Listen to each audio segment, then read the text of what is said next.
श्रुतिस्मृतिपुराणानाम् आलयं करुणालयं नमामि भगवत्पादं शङ्करं लोकशङ्करं शङ्करं शङ्कराचार्यं केशवं बादरायणं सूत्रभाष्यकृतौ वन्दे भगवन्तौ पुनः पुनः ईश्वरो गुरुरात्मेति मूर्तिभेदविभागिने व्योमवद्व्याप्तदेहाय दक्षिणामूर्तये नमः।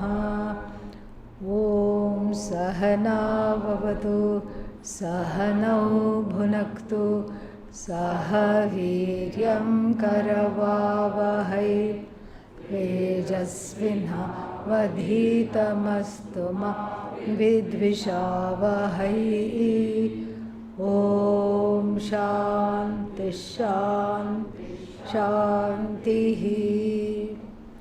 ॐ पार्थाय प्रतिबोधितां भगवता नारायणेन स्वयं व्यासेन ग्रथितां पुराणमुनिना मध्ये महाभारतम् अद्वैतामृतवर्षिणी भगवतीं दशाध्यायिनीम् अम्ब त्वामनुसन्दधामि भगवद्गीते भवद्वेषिणी। यं ब्रह्मा वरुणेन्द्ररुद्रमरुतः स्तुन्वन्ति दिव्यैस्तवैः वेदैः साङ्गपदक्रमोपनिषदैः गायन्ति यं सामगाः ध्यानावस्थिततद्गतेन मनसा पश्यन्ति यं योगिनः यस्यान्तन्न विदुःसुरासुरगणाः देवाय तस्मै नमः देवाय तस्मै नमः। ॐ नारायणः परो व्यक्तात् अण्डमव्ययसम्भवम् अण्डस्यान्तस्त्विमे लोकाः सप्तद्वीपा च मेदिनी त्रैगुण्यविषया वेदाः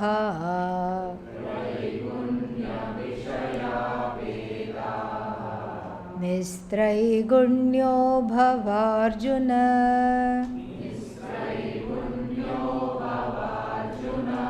निर्द्वन्द्वो नित्यसत्त्वस्थः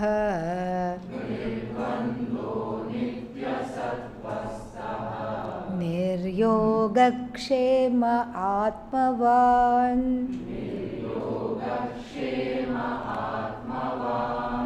We saw the meaning of this verse yesterday. Now we'll see the Bhashya. This is a recipe of how to not fall in the lap of samsara, how to extricate oneself from samsara.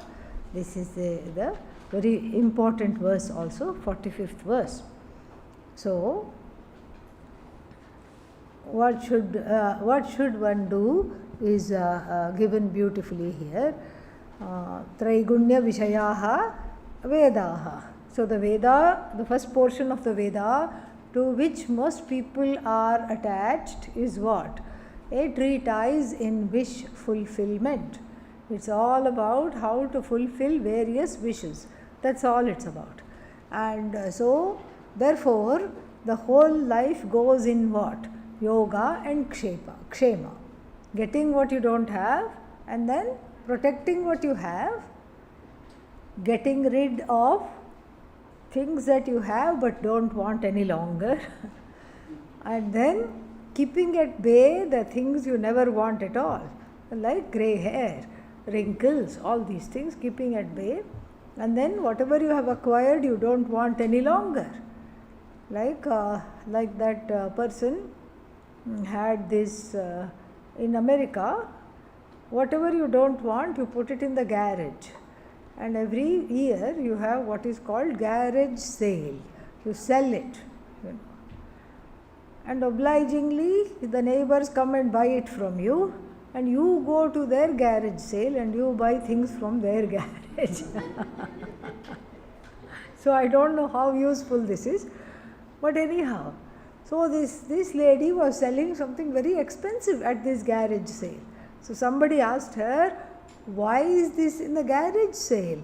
This is a very nice art piece. This should be in somebody's house, or you should have kept it in your house. Why are you selling it? That too in the garage sale. And she said, I also thought this was looking very nice. And that's why I got it. Then what happened? Then I put it in the showcase where everybody could see. On the mantelpiece I put it. No one admired it. Everybody came, they would admire everything except that piece. So I got a doubt and then I got rid of it. So all these things are included in Yogakshema. And Yogakshema life is a life of just, what is that? When you can, life of picking up and holding on to scraps. When you can enjoy sitting at the table and have the whole feast.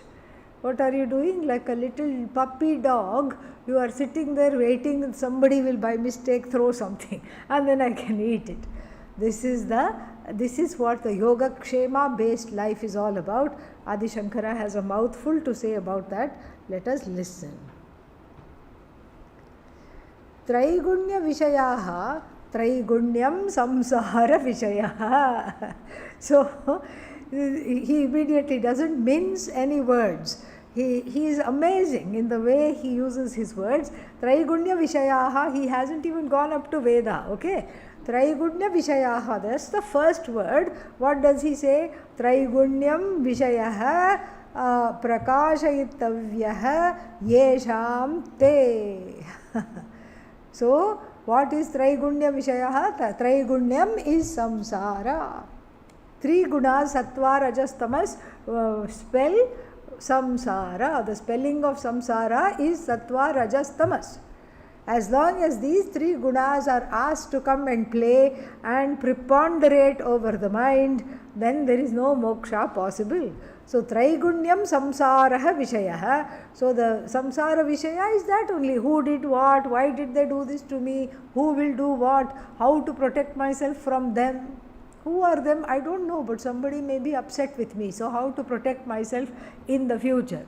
Like this, so many worries, so many preoccupations for no reason at all. These preoccupations are there, and so Traigunyam means samsara vishayaha.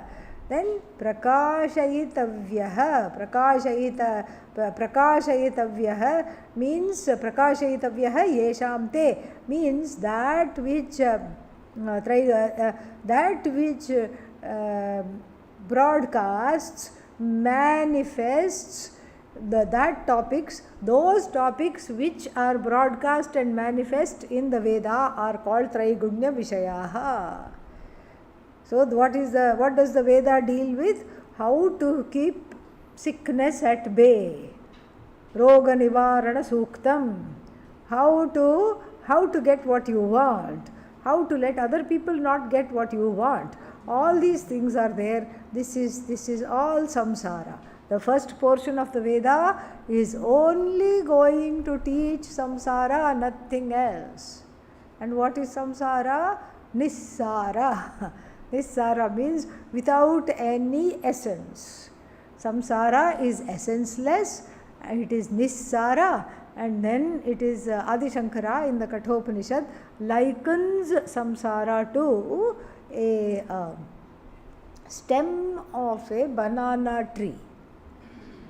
People take that banana tree stem, wash it nicely, cut it into small small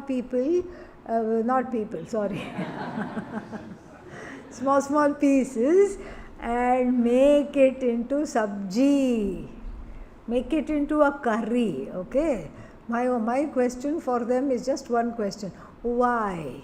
In other words, why bother? It's the most insipid thing that you can ever get and ever eat.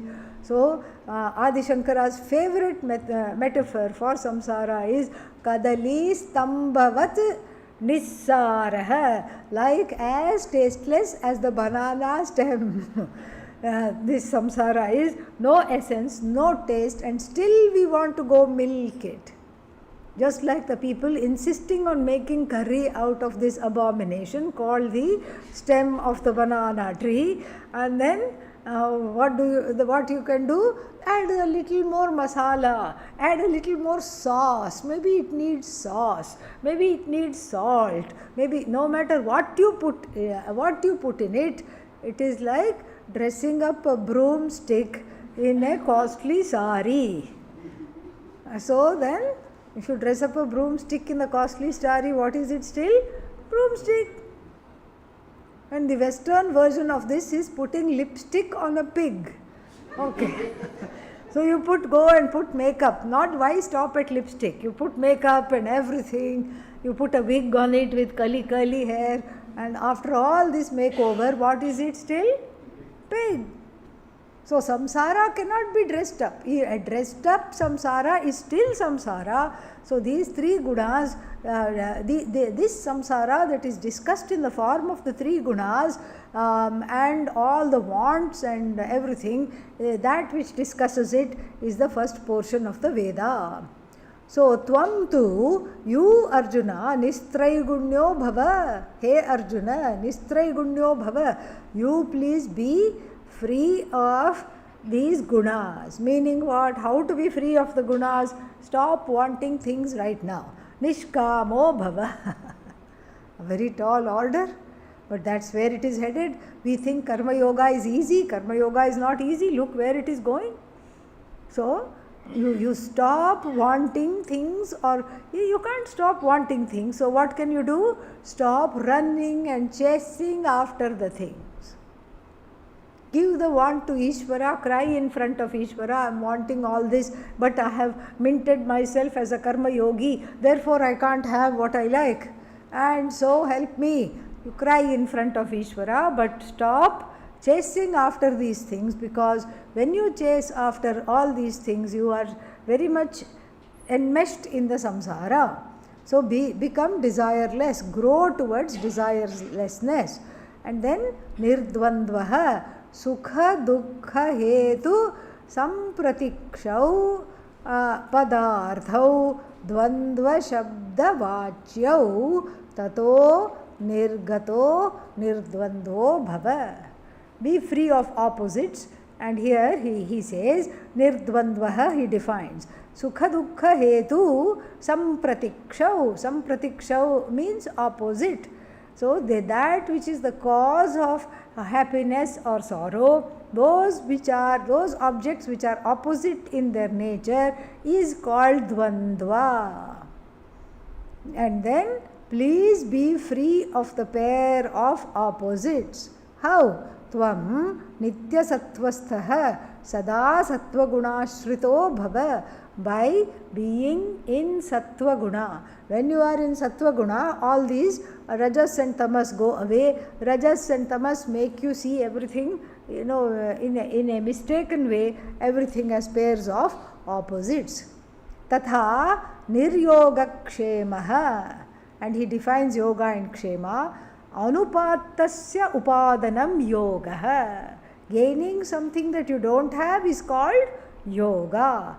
Upattasya rakshanam kshemaha. Protecting what you have now, which you have gained, is called kshema. And then why should I be near yoga kshema? Why should I not go after yoga kshema? Beautiful answer is given.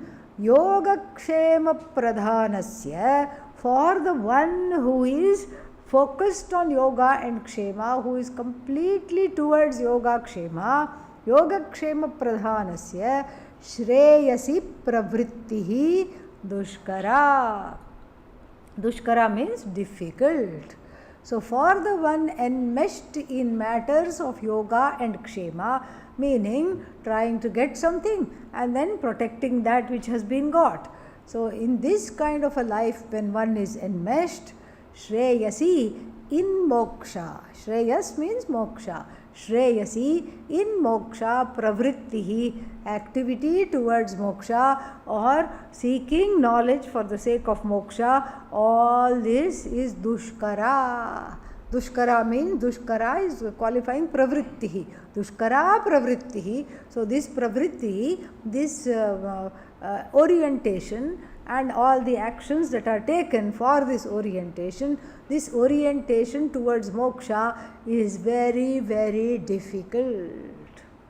Because one is all, these yoga kshema pursuits for one thing are all fear based. It's all fear based. Oh, I don't have this, I don't have this, I don't have this, and then go running after something. Either an object or a thing or a person or an event or whatever it is one is running after. And then with great difficulty you get it, and then you have to work for maintaining it. Where will be the time for moksha? No time. And there is no mental space also. There is no bandwidth left for moksha, because samsara is all consuming. It thrives on the gunas and it keeps you enmeshed in the gunas. And so anything you take, whatever you take a job for example, and then you want to get ahead, you want to strive for promotion, you do everything for a promotion, and then what happens? Then the neighbor gets the promotion, the fellow who sits next to you, you are sidestepped for the promotion, and then a flurry of more activities. And then you go to the supervisor, because the supervisor doesn't think very well of you. That's why he or she gave the promotion to somebody else. Then you go to the supervisor and then lay down your case. Lots of days have gone by, lots of months also have gone by, and they say, okay, we will do a review and this and that, and then finally you get the promotion. Then what? 3 months after getting the promotion, because of your prarabdha, what happens? That position itself the management decided to eliminate. Okay? And so, oh my God, now I have to do rakshanam. Praptasya, this promotion I have got with great difficulty, I have to do raksha for this. And some more meetings and some more headaches and a few more grey hairs later with great difficulty, you get this, or you, then they say, no, this decision has come from the topmost echelons. We cannot change this decision. Okay, then you beg for a severance pay, 6 months salary and something you give me, and something at least you give me.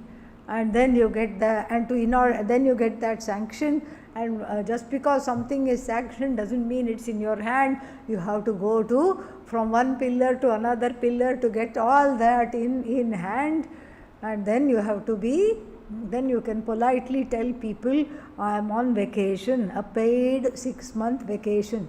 You won't tell them I don't have a job, because 6 months is a long time. Why? Because I can do more yoga pursuits in that 6 months. I can frantically look for another job, frantically keep my reputation going, frantically stop all the whispers, okay, he or she has lost the job. No, not lost. I only have got this severance pay, I negotiated it, all this you have to tell, and then you have to look for another job. And by the time that job comes, one is what? Exhausted. Where is the space for moksha? No space for moksha. Very rarely one thinks, okay, I've got 3 months pay and let me go take a 3-month course. Nobody thinks like that. 3 months paid leave, this is fantastic, let me go take a course. Nobody thinks like that. In those 3 months, oh my God, all the things I never got to do, I have to do. I'll take up pottery. Okay, well, have you ever made a pot? No, but now I'll make a pot. And if you've never made a pot, it looks so easy when the potter does it. They just throw something and they set that wheel in motion and they just go like this, and it becomes this beautiful vase, or it becomes a nice pot, or it becomes a Krishna figurine, something they make. You make it and it looks like something that the cat dragged in. Okay, yeah, so it is unrecognizable, in other words. And so therefore this is the mind is always towards what can I get for myself, and all these things I don't have I want to get, and all these things that I do have I want to protect. Whatever, see, if you don't have, in a way you are not worried about it, no problem. You can leave the room door open, yeah, because let them go, what will they take, nothing much to take. You can leave your room door open. But then if you have secured a lot of wealth somehow with great dint of hard work, then you have to protect the wealth. You have to install CC, what is that called? CC something. Yeah, it really sees, okay, yeah, that's why it's called CC, it sees twice, better than you see, it sees. So this CCTV, you have to put everywhere. Now there are CCTVs. Somebody is watching. You can't have, you can't have even a moment's privacy. Somebody rescues somebody in the Ganga, and that also is on somebody's phone, video, or somebody's, some CCTV, something is there. So then you have to install that, and then that, some person, these are all real stories. Some person told me, I can't come to class tomorrow. Why? Because the CCTV that I had installed in front of my house got pecked by wild birds, and so it got destroyed. So I have to go buy a new camera. So there you go. So this, it keeps you going. This whole Yogakshema keeps you going. Samsara also keeps you going. Going where? Further and further and further away from moksha. That is what Adi Shankara says. And then Shreyasi pravrittihi dushkara. Very beautiful. Ataha niryogakshemo bhava he Arjuna. Then the next one, Atmavan. Atmavan means the one who is mentally and emotionally and physically together as a person. And then, so Atmavan bhava, here he says, Apramatto bhava. Apramatta means don't keep making the same mistakes. Oh, then I can make new mistakes? Yes. Each time you make a new mistake, you learn. But if you keep making the same mistakes, what does that mean? That you are not learning from your experience. So, apramattah is the person who learns from their experience. Apramatto bhava. You learn from your experience and become free of just this, keeping on making errors. And then have a focused mind, be mindful, ityarthaha. Eshaha tava upadeshaha swadharmam anushtitaha. So this is the advice to you. This is the advice to you how, where, in the performance of your own duty. And what is your duty? To be fighting this war. Adi Shankara also doesn't forget what is Arjuna's duty. And so, and so therefore this verse is very important, because it can be it is a formula how, if it's studied properly, it's a formula of how to slowly get out of samsara while pursuing this knowledge. And then what is the reason to do this is given in the next verse. Let us chant. Yavanartha udapane sarvatah samplutodake tavan sarveshu vedeshu brahmanasya vijanatah. A little example is given. The example is that of the well in your backyard. That was the water supply in ancient times. Everybody either dug a well in the backyard, or they bought a house which had a well nearby. Whatever it was, here there is a backyard well. where they go to draw the water for bathing, cooking, and if they have a little, vegetable patch, garden for gardening, flowers and vegetables they are growing in their yard, all that water is used. Now that well is very precious, isn't it? It should not be sand-logged. It should not stop giving water. So that well becomes extremely precious because it is the source of my life. The well in my backyard is the source of my very life. That's what you say, and you regard the well as very, very precious. Then flash floods come, and every body of water, including all the lakes, all the wells, not only the one in your backyard, but then in all the other backyards also, all the wells are submerged. All the wells are totally submerged. Now will you still go looking for the well and saying this well is very precious to me? No. Why? Water is available. Right there it is available. Everywhere it is available.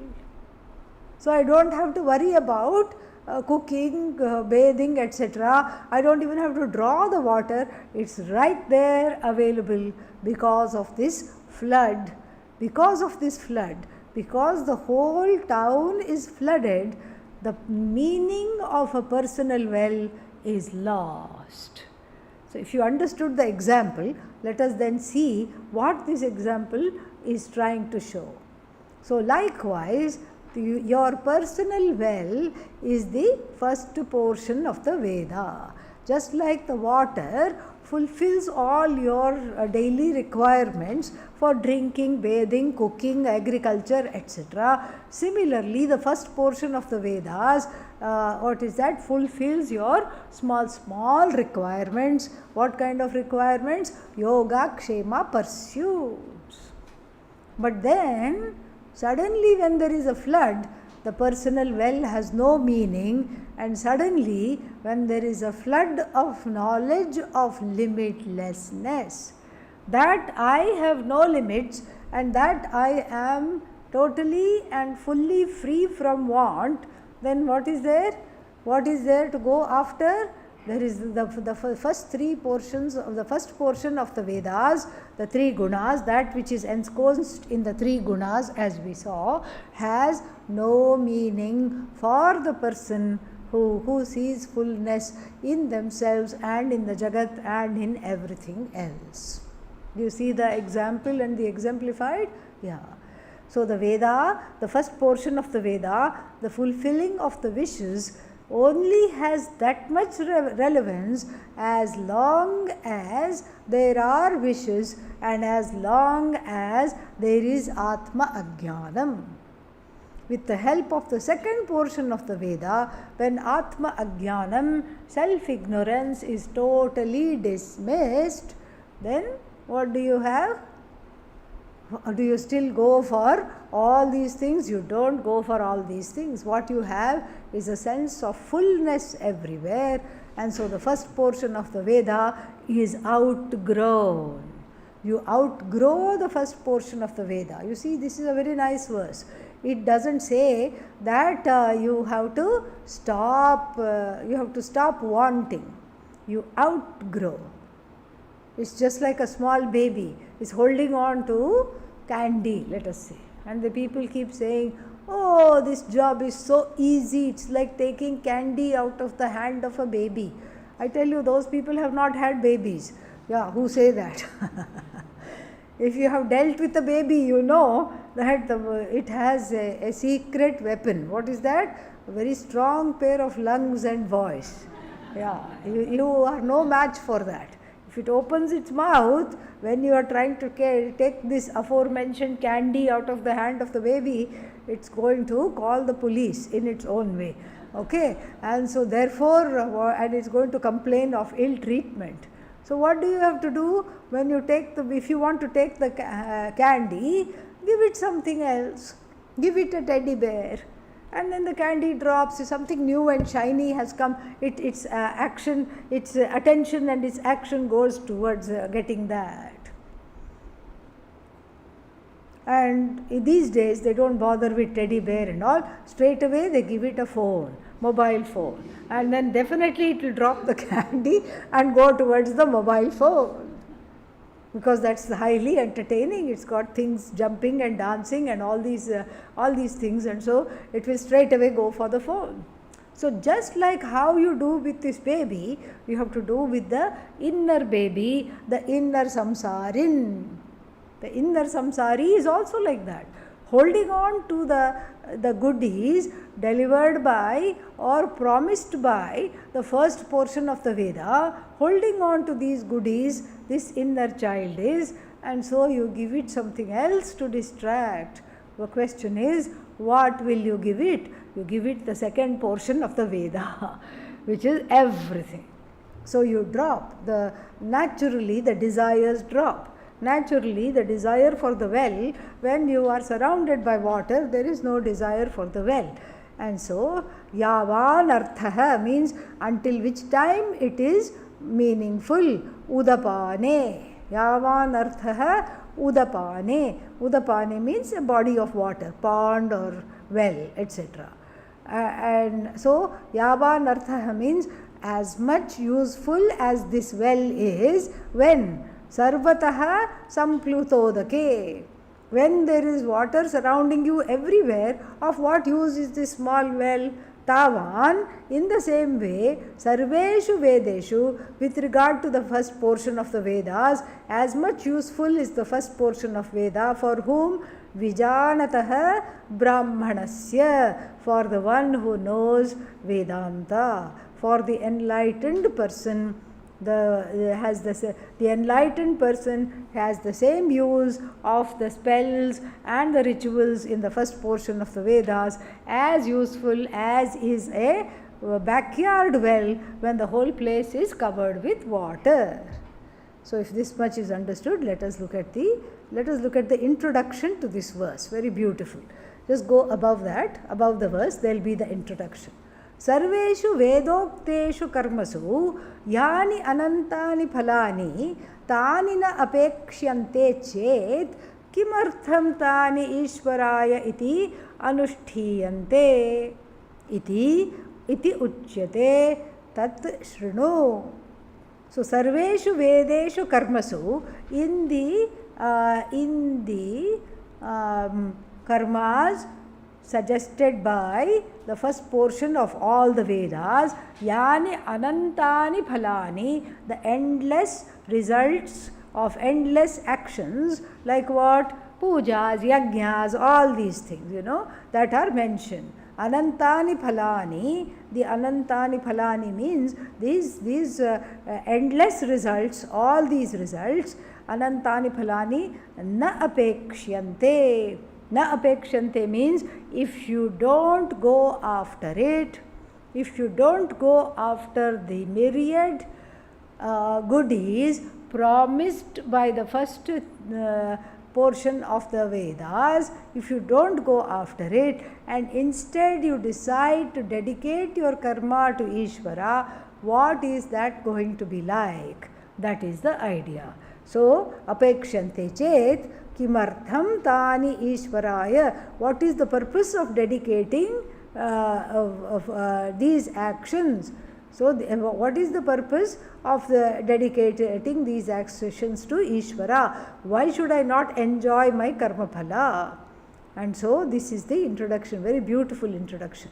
And then he unfolds this. Yatha loke koopa tadagadi anekasmin udapane परिच्छिन्न उदके यावान यावत् परिमाणः स्नानपानादि अर्थः फलं प्रयोजनं ससर्वः अर्थः सर्वतः संप्लुतोदके तावानेव संपद्यते तत्र अंतर्भवति इत्यर्थः.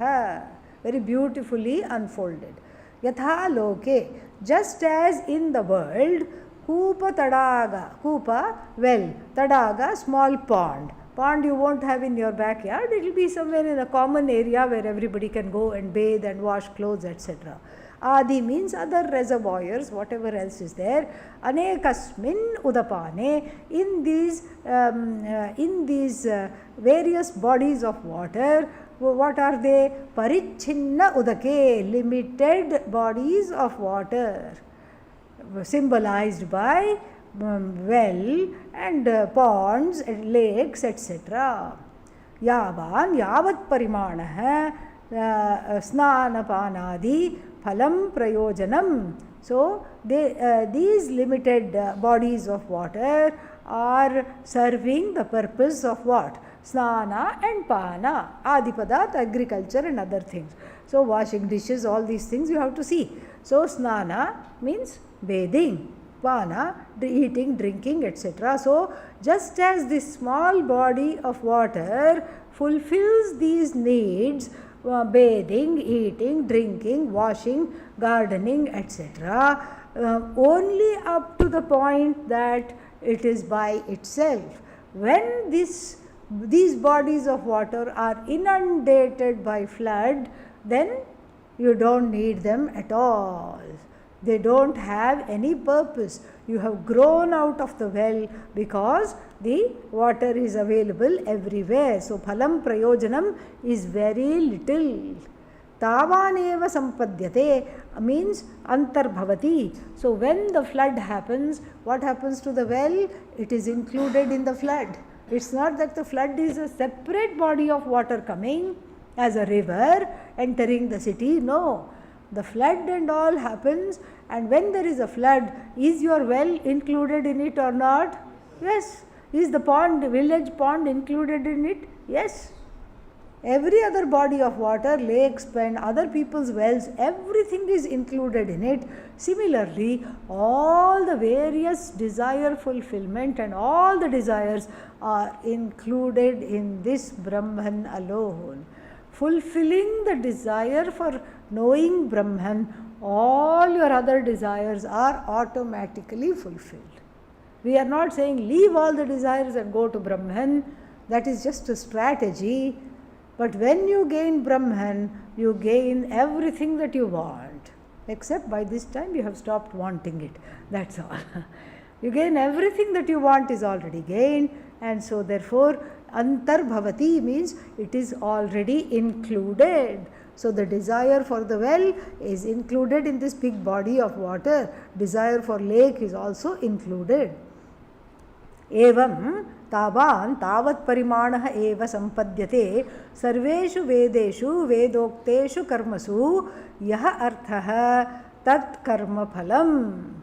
Likewise, the fruits of your action, Vedic actions and various rituals are what? Are included in the knowledge of yourself as Brahman. How is that possible? Because through the Vedic rituals, what did I want? Swarga. I wanted to go to heaven. Now I drop that and then go to Vedanta. Where is the Swarga after studying Vedanta? Right here, right now is the Swarga. And what does Vedanta teach? There is no need to go anywhere. Why? Because right here is Swarga. Ihaiva taihi jitas sargaha yesham samye sthitam manaha. 5th chapter is going to say. For the ones who have this knowledge and who are established in equanimity, the heaven is right here, right now. How come it is heaven? What is heaven? It's a place of happiness, is it not? And now, are you happy or not after gaining this knowledge? You can't say that. You can't doubt that. Because this is what is the promise of the Shastra. And the promise of the Shastra, whether the Shastra keeps its promise or not, you cannot decide before giving the promise the chance to unveil itself. The Pramana has to speak. The Pramana has to produce the knowledge and speak, so you have to give it a chance. How much chance I have to give? I have already been studying for 1.5 months, almost 2 months. How much chance you have to give depends on you. Depends on how much one is having their life hijacked by raga dveshas. That depends on you. Vedanta is all dependent on you, really. It's not fair in a way, because You have to get the qualifications, you have to overthrow the ragadveshas or at least manage them, you have to do all the preparatory work, and then when you get the knowledge, you have to say it is Guru's grace. Yeah, not fair at all. But that's the credit goes to the teachers, credit goes to Parampara, credit goes to all the masters in the lineage. But who has to do the work? You have to do the work.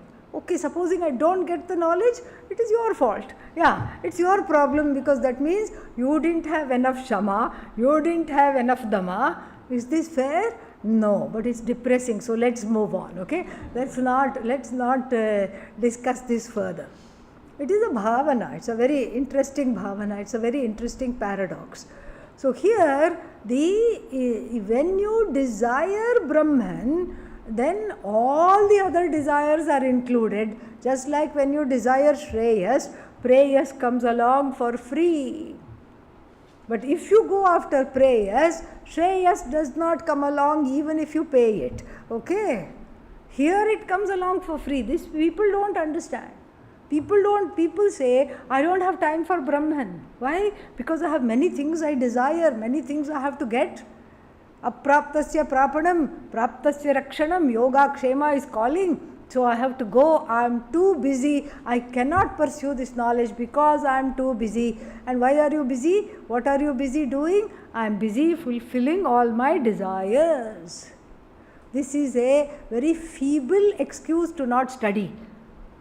Absolutely correct. It's a totally feeble, it's a most worthless, most useless excuse to not study, because here is this Brahman right here being offered to you on a platter.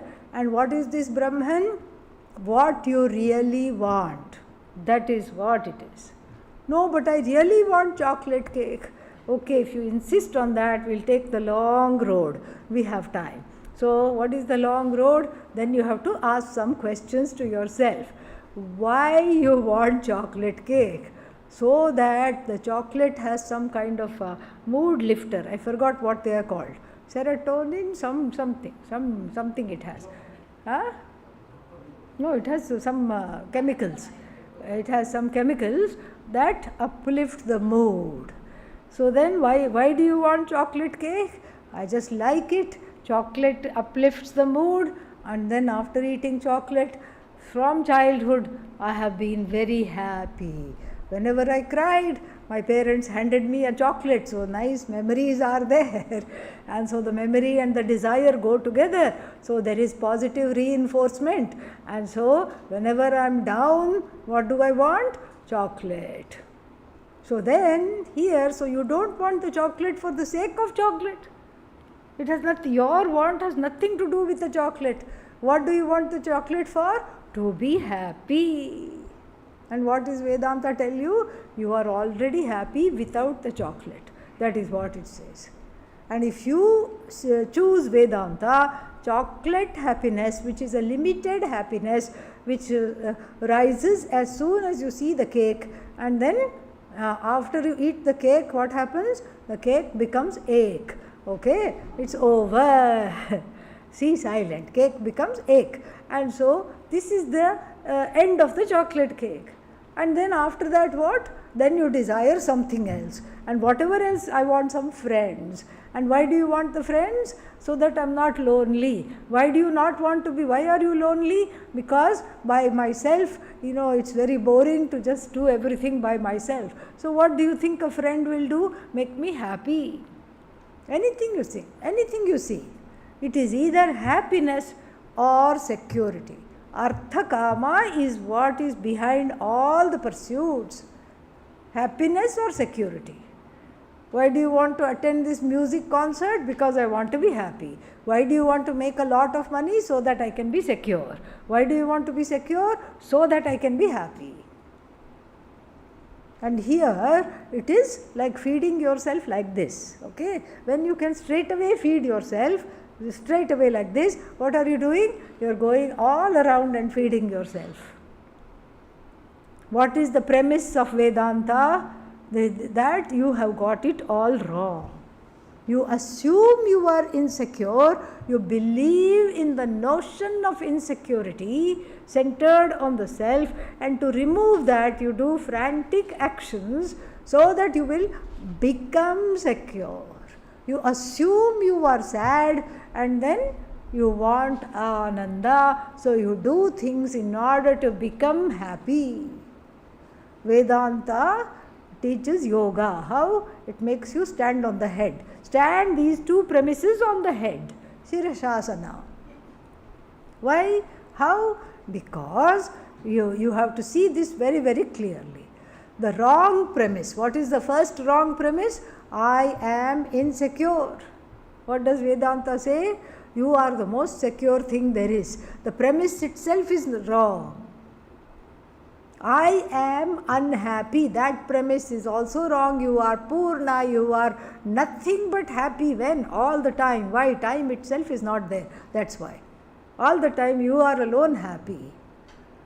So you see, it's not like you are trying to become secure. You are trying to get rid of insecurity.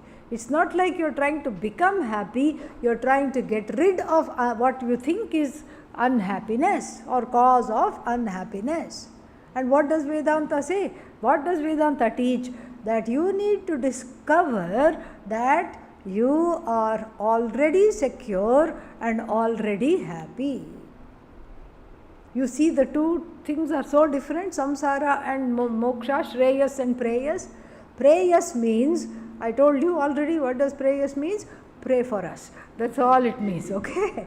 Whoever is choosing prayers is secretly saying, pray for us. Prayers means, I try to just keep getting things one by one. Whatever I want, I'm going after it one by one by one by one. I'm already busy. I'm not available for anything else. I'm busy keeping sorrow at bay, keeping tension and stress at bay, and then I am busy collecting happiness, collecting what I think will make me secure. This is prayers. Shreyas is what I am discovering, daring to discover that I am already secure and therefore I am already happy. This is the pursuit. Because when you go for Shreyas, all the things you already love are included, like the backyard well, are included in this pursuit. So it's not that, the person who has moksha, it's not that they cannot enjoy chocolate cake. Here, have a piece of chocolate. No, I have moksha. I can't do this. No, that's not the idea. The idea is, whether there is chocolate cake or not, for you there is no more ache. That is the idea. Chocolate cake is there, you are happy. Chocolate cake is not there, you are still happy. Later on, this chapter will come up with yet another gem of a verse. Apuryamanam achala pratishtham samudram apah pravishanti yadvat tadvat kamaha pravishanti sarve sashantimapnoti nakamakami. Brilliant, another brilliant verse. One is like an ocean. One is grand. The Brahmajnani is grand like an ocean. Sometimes it's a roaring ocean, lot of things happening. Sometimes it's a calm ocean. And then what else? The rivers are entering the ocean. You can see that in West Bengal and other places, you can see that. The rivers are entering the ocean, and as the rivers enter the ocean doesn't get elated. Ooh, some more water, I'll be fuller. No, it's already full. It's already full. There is no question of fuller, fullest. It is already the fullest. And when the waters enter, it doesn't get elated. And suppose a river dries up because of climate change and does not make it to the ocean, the water has dried up, the ice bank glacier has gone, melted, then also the river does not shed tears. And so like this, like the waters of the river entering the ocean, just as it makes no difference to the ocean and the oceanic grandeur, just in the same way, when the desires enter a jnani, they make no difference to the fullness. The jnani may also have desires, but the jnani is not going to go after them, because those desires are just like no use at all. They don't have a charge, they don't bite. And so if there are desires, it will be for lokas kalyana, lokasangraha. It will be desires on behalf of other people, not, there is nothing for the jnani to gain. So in the same way, if vijanatah brahmanah, brahmanasya sanyasinah, paramartha tattvam vijanatah, when one knows paramartha, the ultimate, as oneself, as Ishvara is oneself, yaha arthaha vijnana phalam sarvatah samplutodakasthaniyam. So whatever is the jnana phalam is moksha. Moksha is end of all complaints. That is what is moksha. End of complaints, end of sorrow. That jnana phalam sarvata samplutodakasthaniya means it is equated to in the example of water everywhere. Tasmin tavaneva sampadyate. Tasmin tavaneva sampadyate means the fruits derived from the Vedas are just compared to this vast expanse of this water. So the fruits derived from the Vedas are included in this vast expanse of water. Tatra antarbhavati. It's included in everything. Everything is included. Whatever you want is included. And all the Upanishads talk about this. So sometimes at the end of the teaching and sometimes in the beginning also. The Taittiriya Upanishad talks about it right from at the start. Sarvan kaman brahmana saha samashnute. All the desires are taken care of in one swoop, in one go. All the desires are taken care of. This is the Brahmajnani. Because what I really want is to be free of being a wanting person.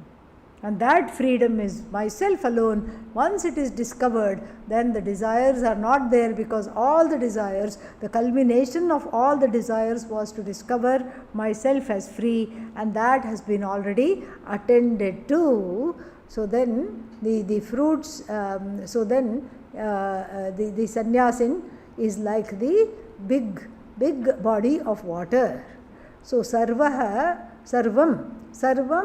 tad abhisameti, sarvam tad abhisameti.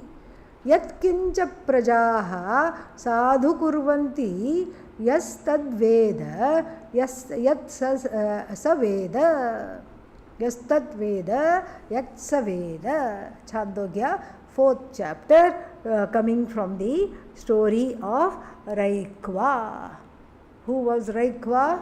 One teacher. Teacher's name is Raikva. What was this Raikva doing?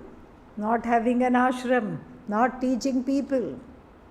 Raikva had run away from civilization and was sitting under a broken down chariot somewhere in the middle of the forest. And then the story goes, in the Brihadaranyaka Upanishad, there was one king by the name of Janashruti. And Janashruti suddenly had the desire for Atmajnanam. Being the king, of course, he wanted the best teacher. So if you are a king, you won't just say, okay, some roadside Vedantin bring me. No, bring me the best teacher in the kingdom. And of course, being a king, he had a lot of ahankara. So he said, catch the teacher and bring the teacher to the palace, so that this teacher can teach me. Find the best teacher. Now, step number 1. What is step number 2? Catch a teacher and then bring the teacher back to palace. And then so lots of teachers were there who were sitting with their students, and so the ministers and the people who said we will go on this mission, the king had sent these messengers and ministers, they all stopped by and said, who is the best teacher, who is the best teacher, who is the best teacher? Will you come to the palace? You sound like you are teaching very well. Will you come to the palace? And they all unanimously, one after the other, said, we don't know anything. Only the person who called Raikwa knows. And the person who is enlightened, we say in these parts, knows what Raikwa knows. So if you don't know what Raikwa knows, then you are not enlightened. This is how the reputation of Raikwa. Then they thought, oh, Raikwa must have a huge ashram somewhere. Let us go see, maybe more than one ashram. And then they had to send another search party for this Raikwa. He could not be found anywhere. Then finally he was found. Then the king said, the king was now into Agatha Christie mode. I am also going to be the detective, let me go see. Now he joined the search party, and then Raikwa was found under a broken down chariot, and his appearance was so uncouth. He was having a skin disease and he was scratching himself, and all these dead skin was falling off wherever the scabs had dried, and wherever they had not dried they were oozing, and then he was keeping on wiping that and scratching that, and then he was sitting under this chariot. And we have to give lot of credit to the king. The king could have said, him? No way, let's go back. What is he going to teach me? He can't even manage his own body. But the king saw his greatness, fell at his feet and said, he had brought one small thing I forgot to tell. He had taken with him 9 elephants full of gold and diamonds, money, treasury, jewels, everything. Imagine how much one elephant can carry. And so 9 elephants load. He had emptied off most of the treasury. So to show that I am really earnest in gaining this knowledge, all that wealth means nothing to me. I am a real jignasu, teach me. And what did Raikwa do?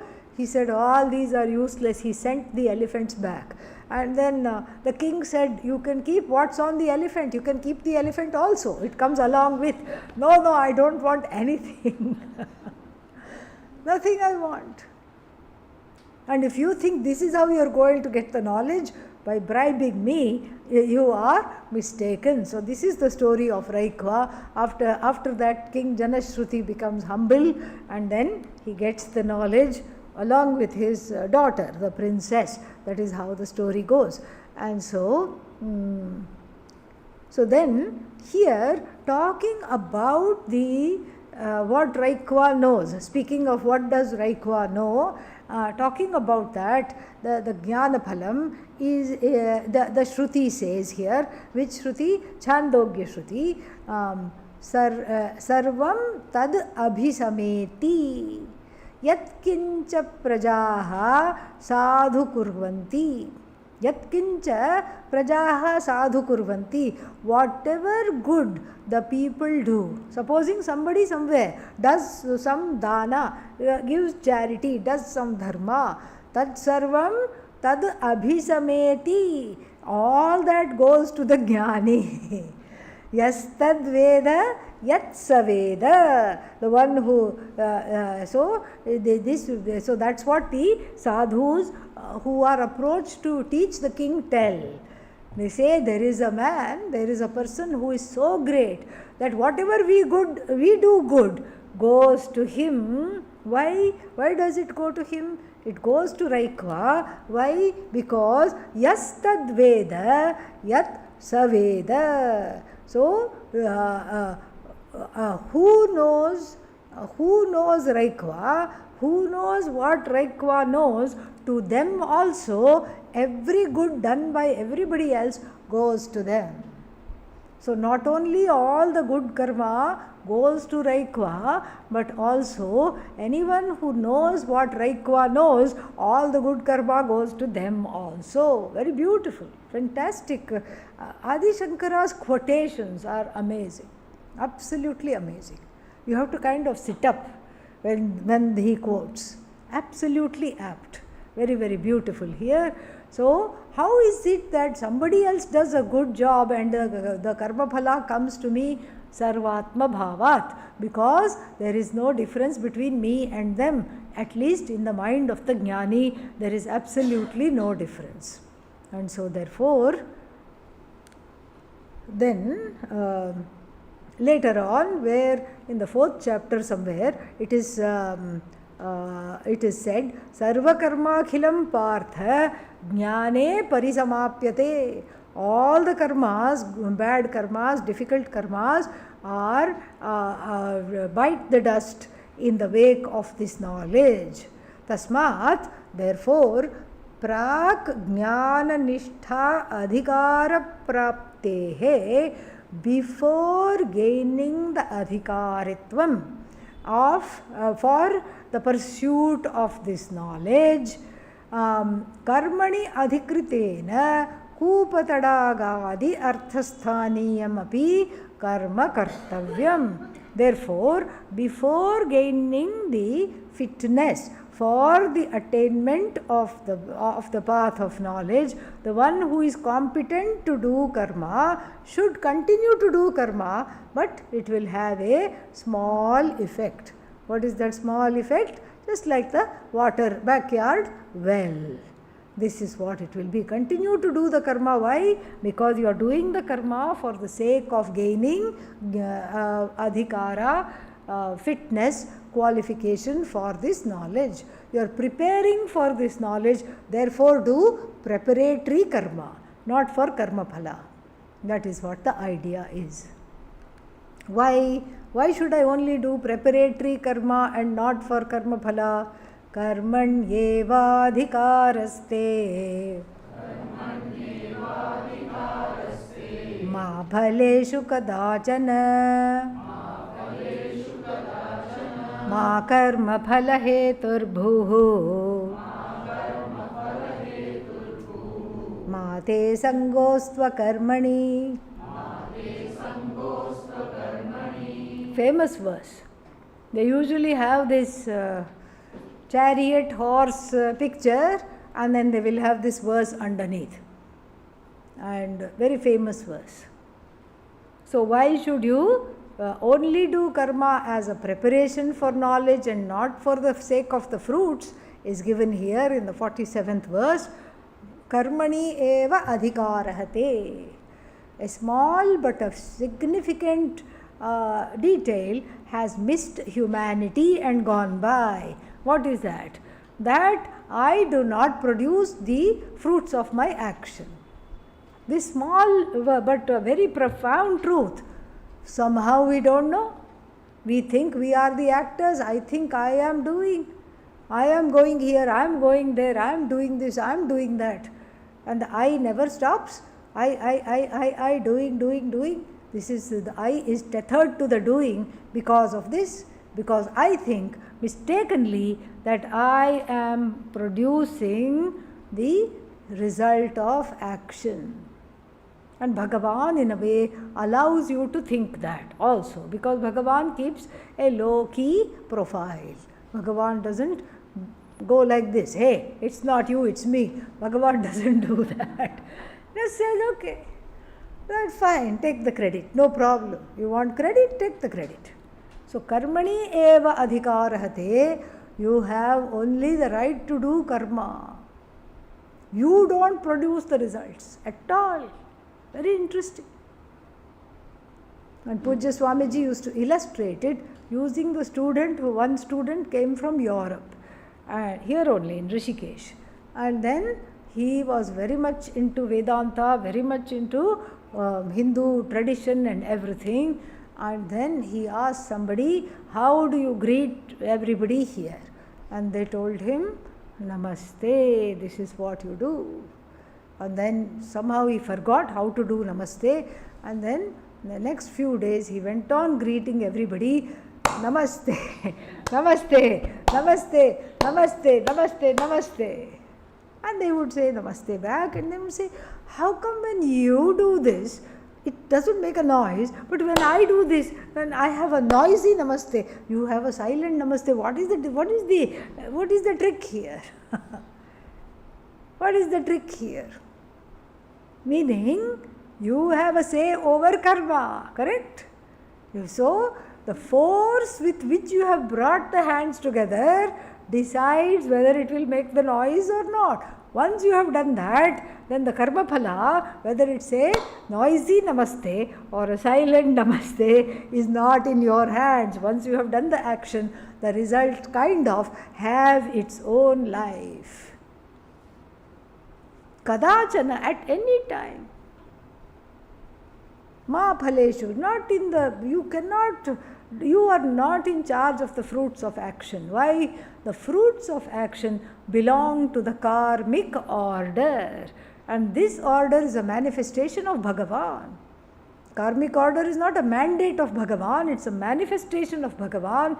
And in this manifestation of Bhagavan, the karmic order means what you will get, how you will get, when you will get, what you will not get, when you will not get, is already all planned by Bhagavan. You are going through the motions of thinking and producing something, but then if you get it, it is a happy coincidence. That is all it is. It's a happy coincidence. And here, of course, there is a lot of fear. One says, okay, the Bhagavad Gita is giving a very deterministic life. Everything is determined.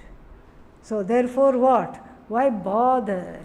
Let me get back under the covers and not get up tomorrow morning. Simple. Why bother? Why should I? Whatever I do is useless.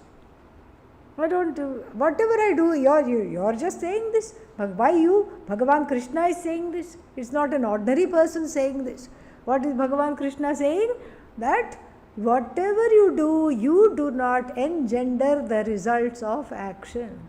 The results of action is in the hand of Ishvara, and what is your job? To keep doing. Why should I do? I won't do anything. Let the results of action come. There also there is a caveat. Ma karma phala hetur bhuhu, don't become the cause, don't become the agent of the result of action, and at the same time don't say what's the point and go home. It's like playing a game, cricket or even something like football. So football is there, stadium is there, two teams are there, and then one of them says, I don't know if our team is going to win or not. Whether we will have Jaya or Apajaya, we don't know. I don't have a clue because it's not in my hands. I don't know because 11 players this side, 11 players that side, everybody's, I don't know what will happen. Therefore what? I'm going to take the ball under my arm and go home. Don't do that. Don't do that. Don't take the ball and go home. Why? Because the show must go on. But I am not the director. Yes, you are not the director, granted. You are directed. But I don't want to be directed. Hurry up and study Vedanta. So you understand that you are one with the director. You are non-separate from Ishvara, the director. That's all we have to see. And so this has got a lot more to discuss. We'll take it tomorrow. Om Purnamadav Purnamidam Purnat Purnamudachyate Purnasya Purnamadaya Purnamevavashishyate. Om Shanti Shanti Shanti.